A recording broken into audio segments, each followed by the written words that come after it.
I stood in the kitchen doorway, staring at the empty space where my dining table used to be. My left cheek still throbbed. 15 times. I counted each one. The sound of his palm against my face echoed louder than his voice ever did. But what hurt more wasn't the sting. It was watching his wife smile through it all, like she'd been waiting years for this moment. I was 60 years old, and I'd just learned that the son I raised could look me in the eyes and destroy me without a second thought. What he didn't know was that I still had one card left to play, and I was about to use it. Before I go on, I want to say something. This channel is new. We're building something here. A place where real stories are told, where every smile really does hide something worth hearing.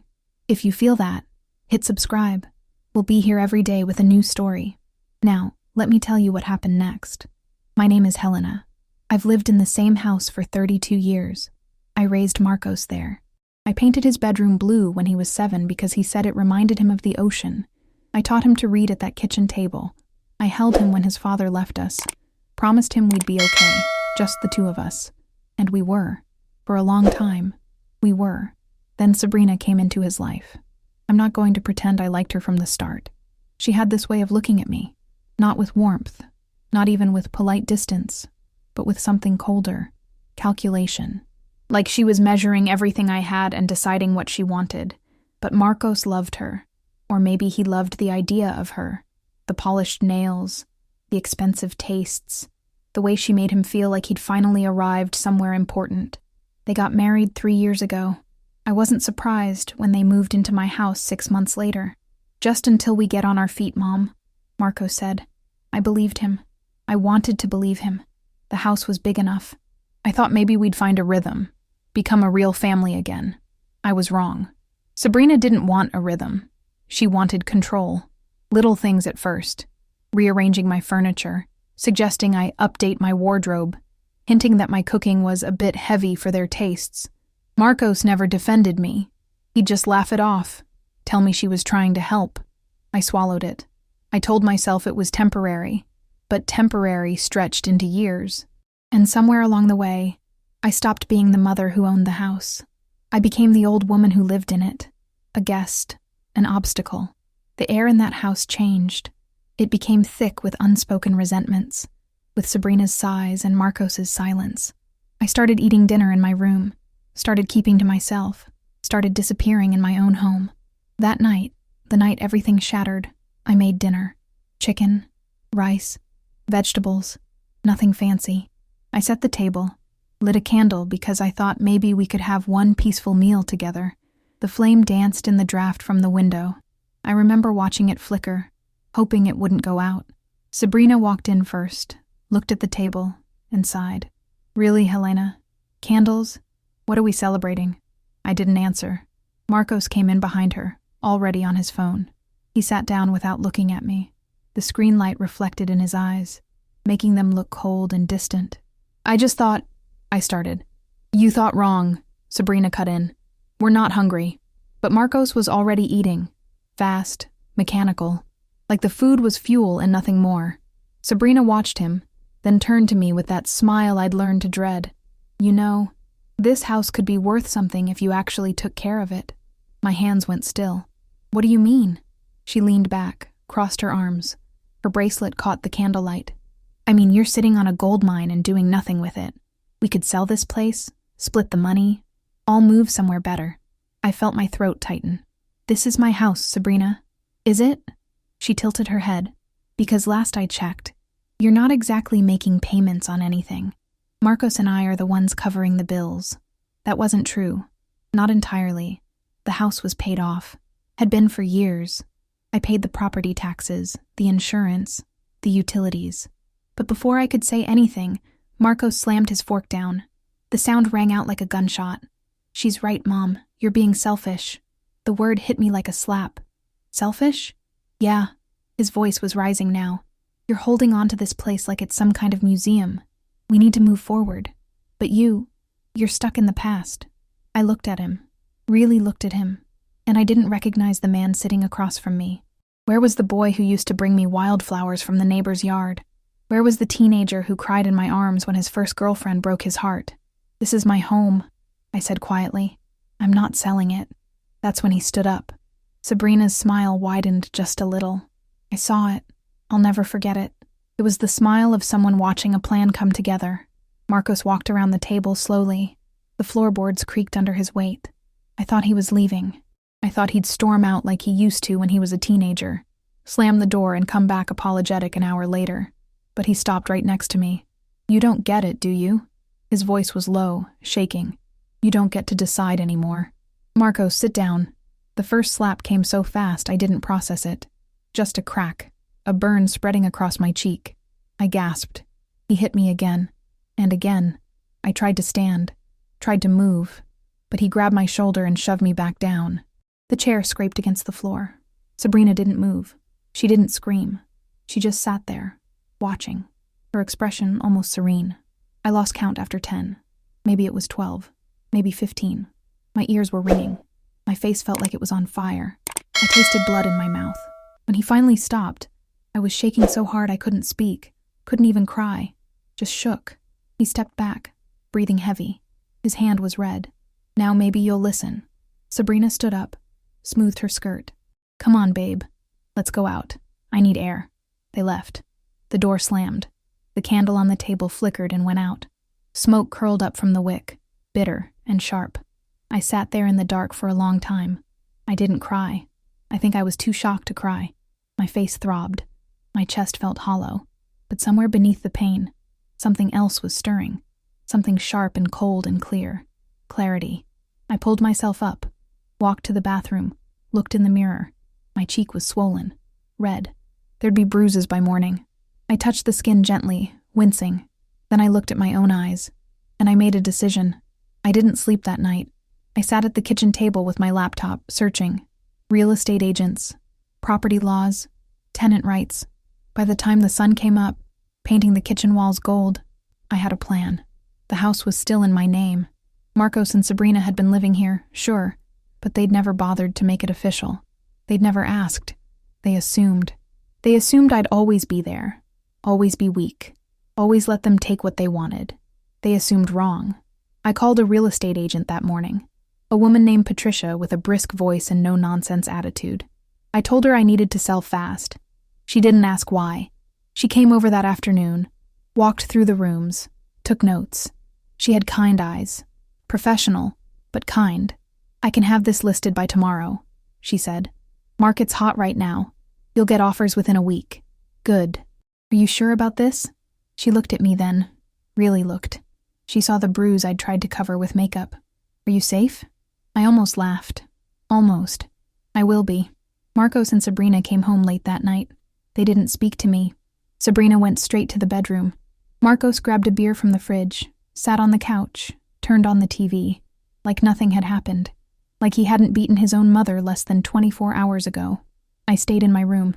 I didn't eat. I barely moved, but I was thinking, planning, waiting. The offers came fast.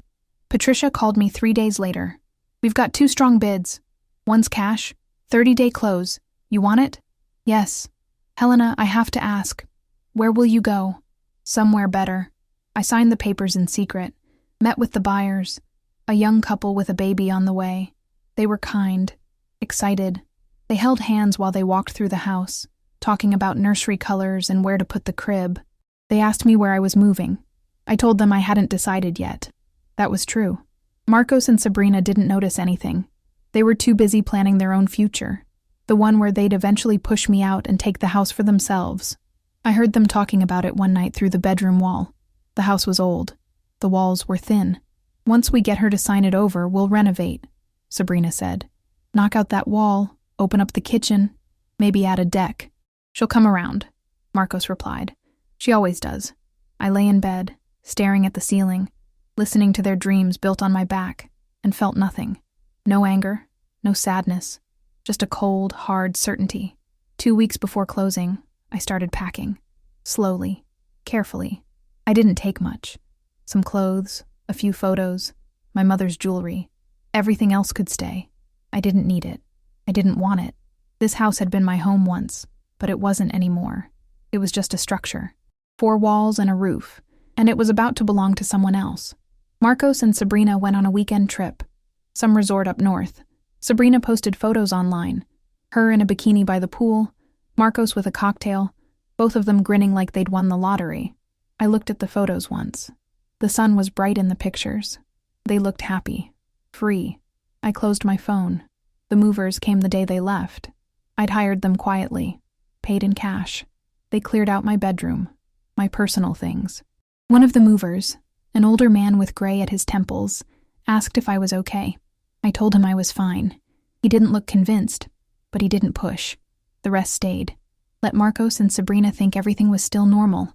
Let them come home to a house that looked the same. But it wasn't the same. It was already gone. I stayed with a friend for those 2 weeks. Angela, a woman I'd known since grade school. She didn't ask many questions. Just hugged me when I showed up at her door with 2 suitcases and said, "Stay as long as you need." Her guest room smelled like lavender. She'd put fresh sheets on the bed, left a glass of water on the nightstand. Small kindnesses that made my throat tight. Closing day came. I met Patricia at the title company, signed the papers, watched the check get deposited into my account. It felt surreal, like I was watching someone else's life. Patricia shook my hand. "Congratulations," she said. "What's next for you?" I didn't have an answer yet, but I would. I texted Marcos that afternoon. Short. Simple. "The house has been sold. You have 30 days to move out. The new owners take possession on the 1st. I turned off my phone after that. I didn't want to hear his response. Didn't want to hear his rage, his excuses, his threats. I was done listening. Angela made me tea that night. We sat on her porch, watching the sunset. The sky turned pink, then purple, then deep blue. She didn't say much, just sat with me. And for the first time in years, I felt something close to peace. I didn't hear from Marcos for 3 days. Then Angela's landline rang. She answered, listened, then handed it to me. Her face was gentle but firm. "It's him." I almost didn't take it, but I did. "Mom." His voice was tight, angry. "What the hell did you do?" "I sold my house," I said calmly. "Your house? Your house? We live there. You lived there. Past tense. You can't do this." "I already did." Silence. Then Sabrina's voice in the background, shrill. "Let me talk to her." "You don't get to talk to me anymore," I said. My voice didn't shake. "Either of you. You have 30 days. Use them." I hung up. My hands were shaking, but my voice hadn't wavered. Angela squeezed my shoulder. "You did the right thing." I nodded, but I wasn't sure I believed it yet. The next few weeks were strange. I stayed with Angela, started looking for a small apartment across town. Something simple, something mine. I didn't need much. I'd spent my whole life taking care of other people, filling spaces with their needs and wants. Now it was time to take care of myself. Marcos called twice more. I didn't answer. He left voicemails. Angry at first, then pleading, then angry again. "How could you do this to your own son? We'll be homeless because of you. I hope you're happy." Sabrina sent texts. Accusations, threats, legal jargon she probably got from Google. I blocked her number. I wasn't hiding. I just wasn't available. There's a difference. Angela convinced me to see a therapist, a woman named Dr. Reyes, who specialized in family trauma. I didn't want to go at first. Didn't want to sit in some office and talk about my feelings with a stranger. But I went. Dr. Reyes had a calm office with soft lighting and plants everywhere. She didn't judge. She just listened. And slowly, over the course of several sessions, I started to untangle the mess inside me. The guilt, the shame, the question that kept circling in my head like a vulture. Did I do something wrong? Did I fail him? "You didn't fail him," Dr. Reyes said one afternoon. Rain tapped against the window behind her. "You gave him everything. He chose to take it for granted. That's on him, not you." I wanted to believe her. I tried to believe her, but part of me still wondered. Part of me always would. I found an apartment. Small, bright, on the 2nd floor of an old building near the park. It had hardwood floors and big windows that let in the morning light. I could hear birds when I woke up. Cardinals, mostly. Their songs were sharp and clear. I signed the lease, moved in with Angela's help. She brought me a plant, a little succulent in a blue pot. "For new beginnings," she said. I put it on the windowsill, watched the light hit the leaves. It felt fragile, hopeful. Marcos showed up 3 days before the 30-day deadline, I didn't know how he found me, but he did. He knocked on my door at 7 a.m. I was making coffee.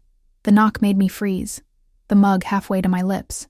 I almost didn't answer, but something in me, some old stubborn part that remembered carrying him as a baby, teaching him to tie his shoes, sitting up with him when he had nightmares, needed to face him. I opened the door. He looked terrible, thinner, tired. His eyes were red, ringed with dark circles. His clothes looked slept in. "Mom," I didn't say anything. "Can I come in?" "No." He flinched like I'd hit him. "Please, I need to talk to you. You had plenty of time to talk. You chose to hit me instead." His face crumpled. I know I messed up. I was angry. I wasn't thinking." "You hit me 15 times, Marcos. That's not anger. That's cruelty." He looked down at his hands. The same hands that had held mine when he was little. The same hands that had hit me. Sabrina, she was in my head. She kept saying, "I don't care what Sabrina said. You're a grown man. You made a choice." I didn't mean, "Yes, you did." My voice was steady now, firm. "You meant it. Every single time your hand connected with my face, you meant it." He was crying now, quietly, tears running down his cheeks. "I'm sorry. I wanted to feel something. Sympathy, forgiveness, the maternal instinct to comfort him. Anything. But I just felt tired. So tired." "I know you're sorry," I said. "But sorry doesn't change what you did, and it doesn't mean I have to let you back in. I'm your son. You stopped being my son the night you raised your hand to me." The words came out harder than I intended, but they were true. Or at least, they felt true in that moment. He stood there for a long moment, shoulders shaking. Then he nodded, just once, and turned and walked away. I watched him go down the stairs, his footsteps heavy, defeated. Part of me wanted to call him back. Part of me wanted to slam the door. I did neither. I just stood there until he disappeared around the corner. Then I closed the door, leaned against it, and finally, after weeks of holding it together, I cried. Big, ugly sobs that shook my whole body. I cried for the son I'd lost. I cried for the mother I used to be. I cried for the years wasted trying to make peace where there was none to be had. And when I was done, I washed my face, drank my coffee, and watered my plant. Months passed. I built a life, small, quiet, mine. I started volunteering at a community center, teaching English to immigrants. I met people with stories far heavier than mine, people who'd lost everything and were still fighting to rebuild. They reminded me that survival isn't just about enduring. It's about choosing, every day, to keep going, to plant roots even when the ground feels unstable. One of my students, a woman named Amara from Sudan, told me once, "You cannot pour from an empty cup." She said it in halting English, but the meaning was clear. I'd spent my life pouring. Now I was learning to fill. I went to therapy every week. I learned to sit with the guilt without letting it consume me. I learned that loving someone doesn't mean letting them hurt you, that protecting yourself isn't selfish, that sometimes the kindest thing you can do is walk away. Angela and I had dinner every Friday. We talked about everything and nothing, books we were reading, shows we were watching, memories from when we were young and thought we had all the answers. She never once said, "I told you so," even though she'd seen the cracks in Marcos long before I did. I heard through a mutual acquaintance that Marcos and Sabrina had split up. He was living with a friend, working 2 jobs. Sabrina had moved back to her parents' place. I felt a flicker of something when I heard that. Not satisfaction, not pity, just acknowledgement. Their choices had consequences, just like mine did. I didn't reach out. I didn't need to. One afternoon, I was at the park, sitting on a bench with my book, when I saw him. Marcos, walking alone, hands in his pockets. He looked older, worn down, like life had been rough on him. He saw me too, stopped. We stared at each other across the path. The distance between us felt like miles. He didn't come over, didn't wave, just looked at me for a long moment, then kept walking, and I let him go. I didn't chase him, didn't call out, just watched him disappear into the crowd of joggers and dog walkers and people living their lives. And it was okay. It hurt, yes, but it was okay. I'm not going to tell you we reconciled. I'm not going to say he showed up at my door with flowers and we hugged and everything was magically okay. That's not how real life works. Some things break and they don't get fixed. Some wounds don't heal, they just scar over. And sometimes that's enough. Sometimes survival is its own kind of victory. But I will tell you this, I'm okay. I wake up in my small apartment with sunlight coming through the windows. I make coffee. I water my plant, which is somehow still alive despite my less-than-green thumb. I go to the community center and help people learn a language that might change their lives. I have dinner with Angela. I laugh more than I used to. Real laughs, not the hollow kind I'd been performing for years. I'm not waiting for Marcos to come back. I'm not waiting for an apology that means something. I'm not waiting at all. I'm just living. And maybe that's the real revenge. Not the house, not the money, not leaving him scrambling. It's this. I survived. I chose myself. And I'm building a life that doesn't need him in it to be worth living. There are days when I think about him. Wonder if he's okay. Wonder if he ever really understood what he did. Wonder if he tells people his version of the story, where I'm the villain and he's the victim. Wonder if he's learned anything, grown at all, become someone better. Maybe he does. Maybe he has. I can't control that. All I can control is this. My life, my choices, my peace. The small daily decisions that add up to something like happiness. And I choose peace. If someone had told me a year ago that I'd be here, living alone, starting over at 60, rebuilding from nothing, I wouldn't have believed them. I would have said I was too old, too tired, too broken. I would have said it was too late. But I wasn't broken. I was bent. And bent things can straighten out if you give them time and care and patience. I gave myself that time, that care, that patience. And I'm still here. Some nights, when the apartment is quiet and the streetlights cast long shadows on my walls, I think about the woman I was, the one who set the table and lit candles and hoped for peace. She feels like a stranger now, someone I used to know, someone I had to leave behind to become who I am now. I don't miss her, but I honor her. She did the best she could with what she knew, and when she learned better, she did better. That's all any of us can do. If this story touched something in you, I hope it reminds you of this. You don't owe anyone your suffering. Not your family, not your history, not your guilt, not even your love. You're allowed to protect yourself. You're allowed to choose you. You're allowed to walk away from people who hurt you, even if you share blood, even if you share history, even if they say they're sorry. And if you need to hear it, it's not too late. It's never too late to start over. 60, 70, 80. Numbers don't define your capacity for change. Your past doesn't dictate your future. You can begin again. You can choose differently. You can build something new from the rubble of what broke. This channel is about real stories, the kind that hurt and heal at the same time, the kind that remind us we're not alone in our struggles, our choices, our quiet acts of courage. If you felt that today, hit subscribe. Share this with someone who needs to hear it. Someone who's standing in a doorway, deciding whether to stay or go. Someone who needs to know that going is okay. We'll be here tomorrow with another story, another life, another chance to see ourselves in someone else's truth. Another reminder that every ending is also a beginning. Thank you for listening. And remember, every smile hides a story, but so does every scar. And sometimes the scars are what make us beautiful.